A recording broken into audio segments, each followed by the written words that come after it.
Hello, this is Gretchen and this is the Vintage Seagull. To start off the video, I'm going to just ask you again to like and subscribe so we can build up this channel. About today's outfit, I put my hair in a ponytail and then I took a clip in this bow. It's like a hummingbird, and I think these shirts are in now. I don't know if this is fast fashion, but I got this at TJ Maxx because I did a trip a few months ago and it was really hot, and this to me looks very Edwardian. So I know a lot of people have the white ones, but this is a navy blue one. And I have these shorts. They're kind of off-white and frilly. To me this looks like a casual 1920s look. And I have some nice sandals. They kind of look not quite like gladiators, but this style to go with it. I'm trying to stay away from modern flip-flops unless I'm truly at the beach. I also wear vintage shoes. So that's about my outfit. In today's video, I'm gonna go through where I shop and buy things vintage, both in person and online, things I've done historically in the past to hopefully help people. I know I had done a video on like taking your modern stuff and what you have at home and making it vintage or toting it away. And then at another video, I'll go more in depth on like specific pieces and styles.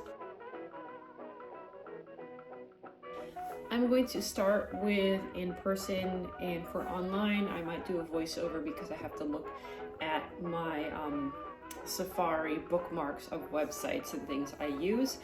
For in person, Salvation Army for first and foremost. I had done that for musical theater, and someone had taught me in my teens how to shop there correctly, like kind of how to look for things and to like, you know, go through the aisles and look at pieces, look at quality and garments.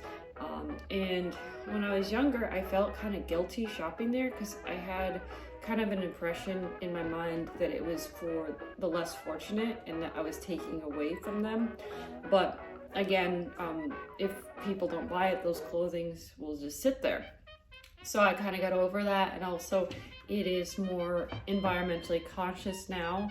And there's some gorgeous pieces, and sometimes if you want something original, that's the only way to do it. So I kind of got over that, and I found some really great pieces, wool skirts and blouses and different things that grandma would wear. Some other places and things, and this goes more into networking, but I was a part of a Catholic church, and there were some elderly ladies in the choir. They were in their 80s, and I got some furs from them, and I know some people are opposed to fur, but my personal belief, again, just like buying vintage clothing, the animal died, and I'm honoring that animal by not letting their life go to waste. Granted, it's an old fur, and I only wear that at select events that I think it's okay at. I have a lot of fake ones as well, but someone gave me a mink. It matches my hair color, and it was quite a beautiful piece, and it's worth a lot of money. And then I have other long jackets that are more fabric material, suede, from some ladies from church. So they gave me stuff, and then they also some sold me stuff. So if you're in a church parish, that is a good way, but you kind of have to be networking in those communities. My family members gave me my grandma's jewelry on both sides of the family, clutches, things that when they passed away or they just, you know, didn't want them anymore, they gave them to me. So that's one option. Another in-person would be at reenactments. There are ones like I went to the Reading Air Show, or we called it FIG in Pennsylvania, Fort Indiantown Gap. They both had massive flea markets and other vintage events, trade shows, those flea market kind of things.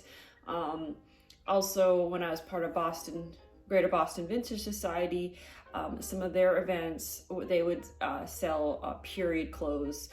This was more 1920s. A lot of these clothes are very gorgeous and expensive and delicate. So those are some other in-person options. Lastly, your modern stores at the mall, things that have a vintage cut, just like this shirt. I got this at TJ Maxx, February of 2023. So things that have the styling and the cut. And then also, I used to kind of shop willy-nilly, just what looked good.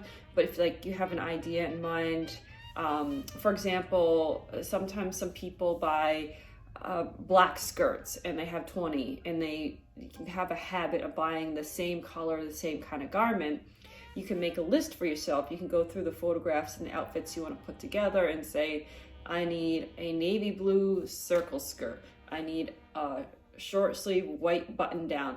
Be very intentional in your shopping, but like a Target, a TJ Maxx, those modern stores at the mall, which I don't know how many malls are left or how many people go to the mall, but you can get the cuts and styles. And obviously, like around New Year's, there's lots of 20s dresses and things. So those are good for in-person shopping experiences. And then those stores like Target, you can go online. TJ Maxx is more of an in-person because they get a lot of designer clothing from other places. Also on TJ Maxx, I heard online that people have a hard time finding trench coats. So I have 2 Calvin Klein trench coats from TJ Maxx. They're very affordable. Other raincoats, Calvin Klein raincoats look very nice. They have beautiful cuts. And then I also have some fake stoles. Like I have a white fake fur stole that was Calvin Klein. So Calvin Klein at TJ Maxx is really good. You also, if you go the right time of year, you can get those authentic Irish sweaters. That's where I first discovered them. You can get them online other places, but around November, I used to work there in retail years ago, but around November, December, TJ Maxx has some beautiful finds. They also have some European chocolates and different holiday pieces. So that's where I shop in person.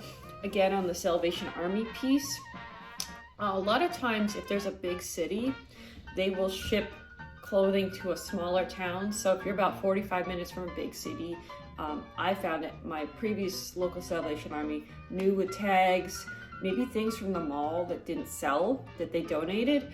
And then, yeah, people from the city, maybe people working in business had some beautiful corporate pieces. So that is a really cool thing. And that is the in-person shopping experience. And now, next I'm gonna get into online shopping, and that also includes Reenactor or reproduction clothing as well.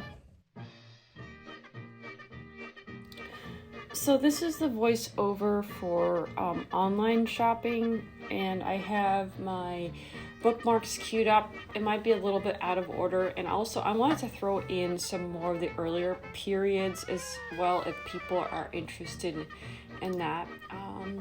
So let's see, Etsy I have as my first one, and I like that because when you don't sew, it's very helpful. So for example, I purchased a London ball gown someone handmade from England for my colonial impression, and it was pretty expensive, but you took your measurements, you picked your color fabric, and they made it in, I would say, 6 weeks to 2 months.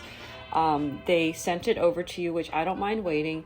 I bought a World War I silk translucent, basically bridal gown there.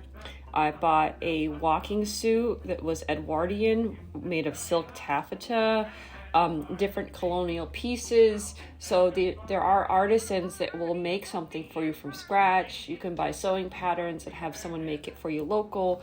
A lot of already made pieces, or people can make custom work. So that was really a lifesaver because my mom used to sew for me, but like the more advanced skills are kind of hard. And if you cannot find them already made, you could have someone make it for you. This is more of a New England brand that I discovered in Newport, but Keel James Patrick kind of has, you know, beachy kind of stuff, or kind of like a Vermont fall look to it. For makeup, this is another category. I use MAC Cosmetics and Lime Crime for my vintage makeup. And also, I think it's pronounced Buscemi. That's another good vintage makeup brand. So that. For earlier periods, Arm Street is a brand that's good for medieval, Renaissance, Celtic if you're doing reenacting. For American Revolution, I have two brands. I have Samson Historical and Townsend's. I have a Townsend cloak. You can get a lot of men's clothes there. You can get tricorns. Samson's good for a short gown type of thing as well. Recollections, I think their website's recollections.biz. They do really good Victorian, Civil War. They have a couple of modern time periods, but they're really good between like the 1800s, 1900s time period. And they kind of do what Etsy does. You pick an outfit, they have a set of fabric swatches, and you can get a standard or custom build, and it does take a few months, but they have, like, for example, they have an Annie Oakley impression, or you know, Civil War ball gown. They have all kinds of stuff. Deco House, which used to be a different name, that's 20s, and I bought one of those beaded flapper dresses there, so it's just like the shell on top, and then you wear a slip. It was pretty expensive. For undergarments, I have What Katie Did and Secrets and Lace. So I have some shoe companies. American Duchess does, I think, 18th century to like 20th century shoes. Vintage women's dance shoes. Another company called Vintage Foundry, where I bought some tall doughboy boots, the brown boots, the lace up the top. I don't know how period they are, but for those kind of boots, they're good. Now I'm getting more into the 20th century kind of looks. I have Collective, which I know a lot of people purchase things on. I haven't shopped there yet, but I bookmarked them. My early life, I got clothes from Pinup Girl Clothing, so a lot of 50s and maybe sort of 40s. 20th century Foxy was the brand name, and there's a siren going by. Or I think it's called House of Foxy now. Unique Vintage, they have 20s through 40s, 50s. Stop Staring Clothing. Heyday, which is in England. Daddy-O's, which is 50s and rockabilly. Mod Cloth, which I heard Walmart bought them out, but when they were new, they had a lot of stuff. I'm not sure how good they are now. Blue Velvet Vintage. And there's another one I'm clicking on to see if it's good. It's called Memory, Memery, which has shoes. And Bait Vintage Footwear, Royal Vintage Shoes. These are ones that were recommended to me. Barnstormer, which is a group I met at the EAA Air Show, so they have aviation attire, so good for women and men. They had jackets and polos. Revival Vintage, and then here's some men's. Thomas Farthing, Oldfield Outfitters, and also for men, and I think more Civil War Victorian. They had a Gentleman's Emporium, but I think it's called Historical Emporium now.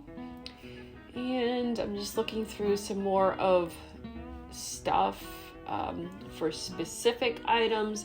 If you go to some like equestrian sites or shops, or like J. Crew, you kind of get that New England look. So like Yacht Club or Beach look, equestrian, I still like that look as well, even if it's not like, I mean, a lot of it is older styles that are vintage, so you can do that as well.